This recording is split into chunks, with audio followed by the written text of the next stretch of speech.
As we know, water's so important for learning. And sometimes our learners don't even need to bring their water bottles anymore because they can rely on the station being there in their learning spaces.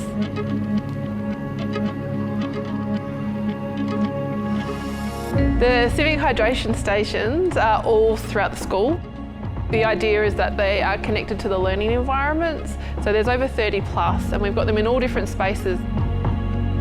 Inside, outside, in the different learning areas, in the preschool and in the community use spaces as well. We really wanted them to be accessible throughout the college, so the children and young people don't have to travel very far if they need to hydrate. The learners at Aldinga Payinthi College really love how the hydration station counts how many bottles are saved, which has really helped us think about sustainability and our footprint in the world.